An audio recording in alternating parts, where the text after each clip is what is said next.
22 सितंबर 2021 India के सारे car enthusiast के लिए एक बहुत बुरी खबर थी। फोर्ड अपने इंडिया में सारे ऑपरेशंस बंद कर रहा था। एक कंपनी जो ग्लोबली 120 ईयर्स से ज़्यादा प्रेजेंट है and it is one of the top 5 car producing firms, कैसे सब कुछ सडनली इंडिया में बंद कर पा रही है and why they failed. Wanna know? Let's get started.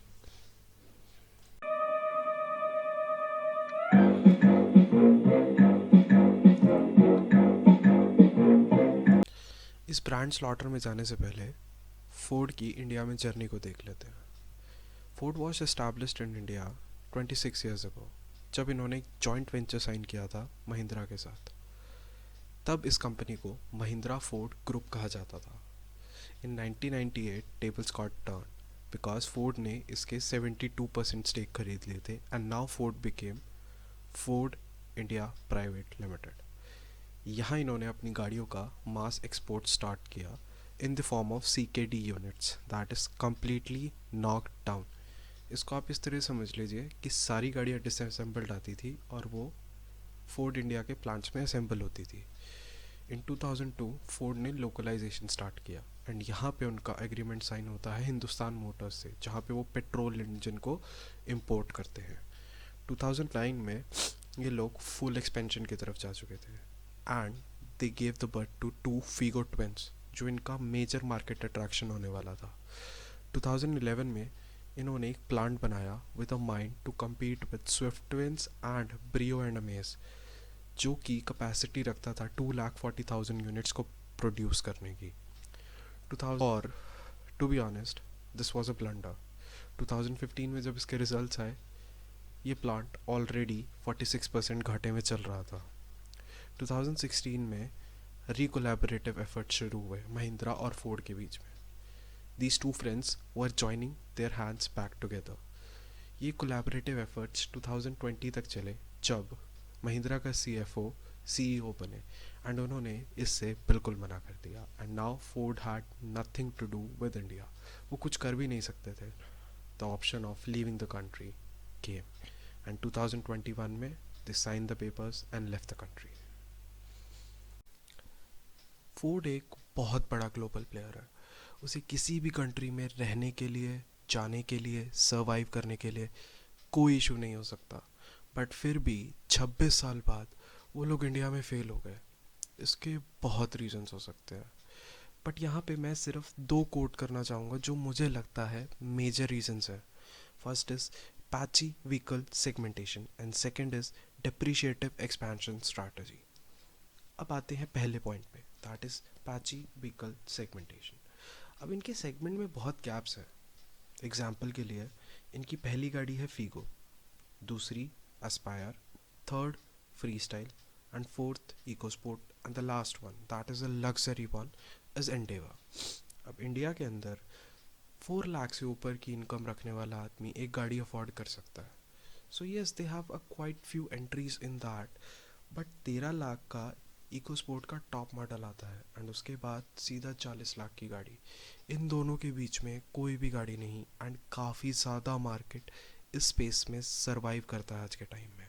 अगर आप उनको कोई एंट्री नहीं दोगे तो वो परचेज क्या करेंगे। दूसरा आते हैं how they are failing to give new product to India.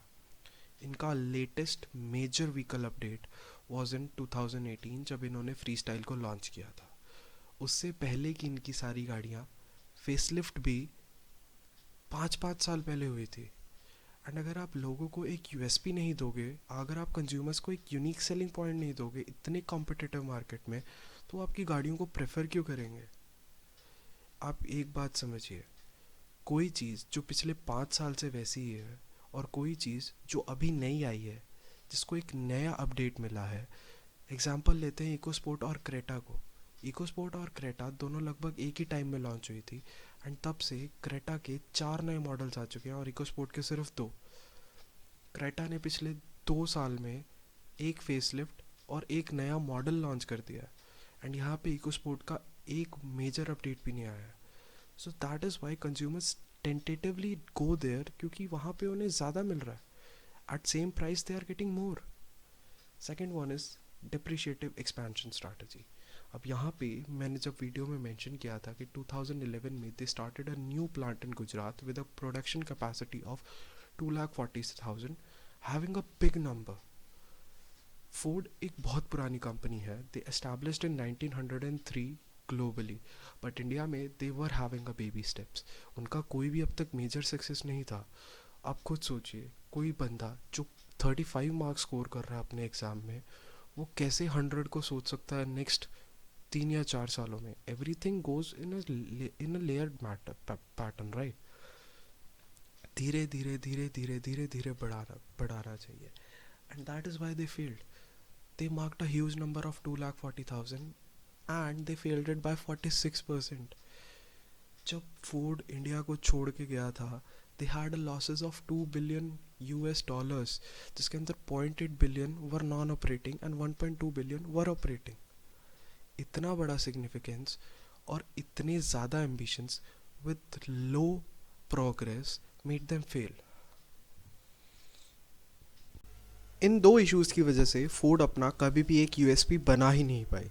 For example, Maruti Suzuki का यूएसपी है उसकी माइलेज, एमजी का यूएसपी है उसकी फीचर्स, hyundai का यूएसपी है उसका ऑलराउंडर कार्स को बनाना.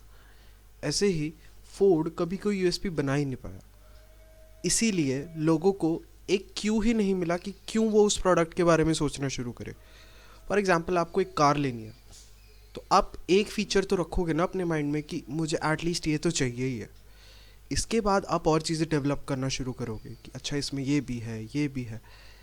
एक रैशनल कंज्यूमर ऐसे ही सोचता है, उसे यही समझ आता है. That is why Ford was never able to stand their grounds on India and eventually they have to leave. मैं फोर्ड को सही या गलत बताने वाला शायद नहीं होता, बट ये मेरे ऑब्जर्वेशंस हैं फोर्ड को लेके. अगर आपको मेरा कंटेंट अच्छा लगता है so please do subscribe to my channel. Keep watching it. Have a nice day. Signing of.